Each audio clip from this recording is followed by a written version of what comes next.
Hi everyone, it's Derek from the iReady podcast here, and this is my reaction to the 2-1 victory against St Mirren in the Premiership today. We like to do it the hard way as ever. We never like to make it comfortable for ourselves. The first 30 minutes, one of the worst performances we've seen from the team.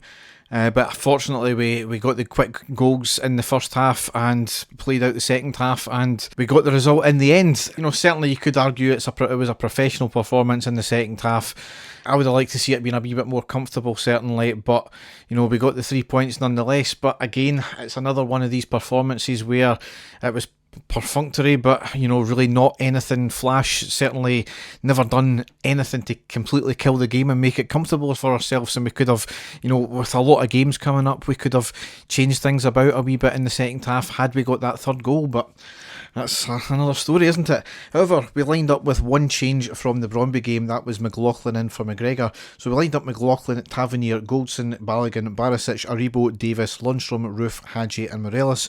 On the subs bench were McCrory, Bassey, Patterson, Kamara, Bakuna, Sakala and Arfield. So really, to sum up the first half, utter dug meat for the first 35 minutes. We started to get better for 5 minutes, and in the last 5 minutes of complete dominance, and that's when we got the 2 goals. This team, and I've said it in a tweet and I'm going to make no apologies for it whatsoever, this team seem to have serious mentality issues. It's almost as if they think that because they walked over the league last year that they don't need to bother their arse at times, because that's what we've seen for the first 35 minutes today. We were getting walked all over by St Mirren, who I think before the game were sitting like 8th in the league. I think they had won one game at home all season as well from the commentary. We were not at the races at all, and St Mirren were by far the better team in that first 35. They were moving quickly, they were beating us to the ball, they were trying, and bar Hadji, I think there was a lot of players today in the first 35 that didn't seem to be bothered really, and that's just the perspective I got from it. As I said, it's a mentality issue with these players because they can turn it on when they want. Granted, maybe St Mirren spent all their energy in the first 35 minutes and that's why we started to dominate from then onwards, but we've got to legislate from that, and with respect to St Mirren, they're sitting 8th in the league, won one game at home all season for a reason, and we're top of the league for a reason. And we didn't get top of the league by playing standoffish against a lesser team like that. So certainly another thing that the team really need to sort out.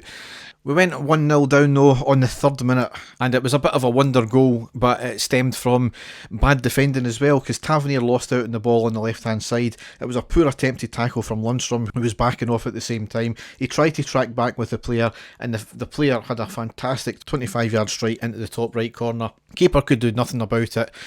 It was a wonder strike, absolutely, so you can't legislate for that, but the defending beforehand was certainly suspect. 2 players got to do better. So the only saving grace for that is it happened so early, and you'd be forgiven though if St Mirren just sat back and parked the bus. To their credit though, they never done that, as they kept on going for the second. As I said, they were by far the better team in the first 35 minutes.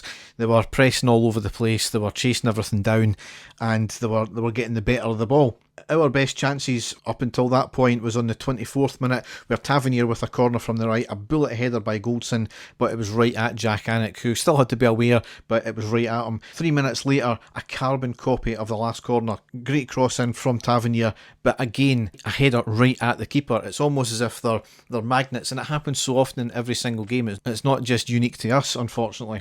On the 32nd minute, we had another decent chance. We worked the ball from the centre to the left to Hadji. Hadji drove the ball forward and had a quick shot at an angle, and it was tipped wide for the corner by the keeper. May have been going wide anyway, but it was certainly a good effort. Then from there on, we started to really play better. 37th minute was a lovely touch and spin and shot by Hadji at the edge of the box, deflected off the defender. Might have even been his hand, I'm not too sure. Should have been a corner. No corner given. Inexplicable from the referee there. But it was good to see Hadji, who was really the only player up until that point, was seeming to be trying anything.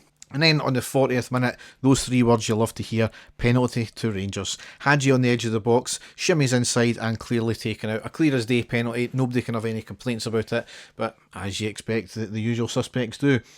Wee bit of a delay, but then in the 41st minute, Roof made it 1 each. He blasted the ball into the bottom right corner. Keeper dived the right way, but there was a lot of power and a lot of accuracy, so a great penalty as well. So it looks as if when he's on the pitch, he's going to be the new penalty taker, and certainly justified. And then 2 minutes later, on the 43rd minute, we made it 2-1 with Morelos scoring, finally getting his 100th goal, and it was a great goal as well.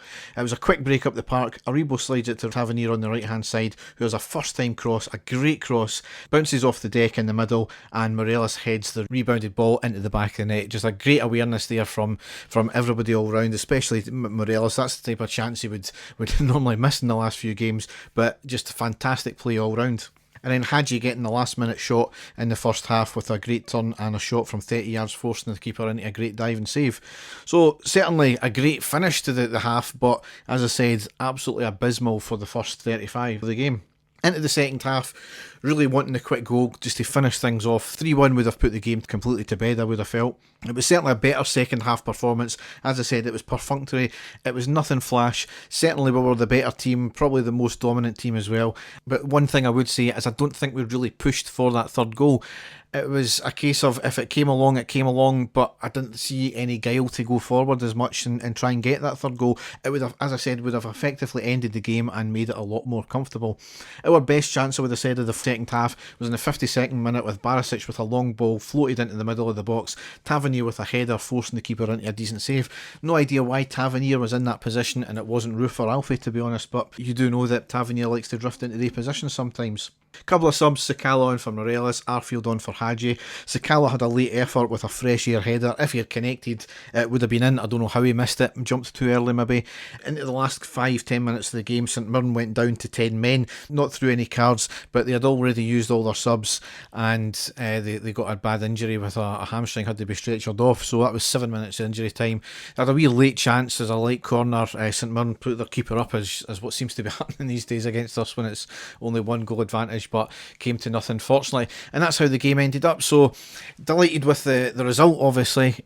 Questions over the performance certainly in the first half. Second half, I would have liked to see us get a third and it would have settled everybody down. And I know there's gamesmanship, I know there's a lot of games to play, I know that, you know, players sometimes are off the ball, but this is happening once too often, and I'm not going to apologise for my criticisms of the team, because I wouldn't say we got away with one today. We worked hard and we came back, but it was trying to get that third goal. It was getting into that position in the first place, being a goal down.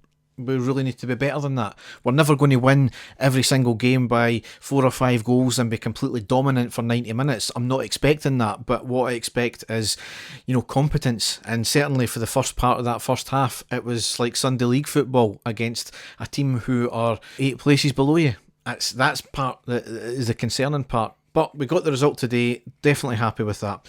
So it leaves us into Wednesday now, where we play Aberdeen. It'll be another difficult performance. They beat Hibs yesterday, so it doesn't matter how bad Aberdeen play, they always raise their game for us. We've always got to expect that. Dave and I are going to be recording our main pod on Thursday, so I'll be back with a post-match after the Aberdeen game, and then Dave and I will be back with a rundown of the last 4 games, including that one. So, as ever, if you want to check our stuff out, you can go to our website, which is ireadypodcast.wordpress.com, and you can also go to all the podcast outlets. So enjoy the rest of your weekend. Thanks for listening, and goodbye.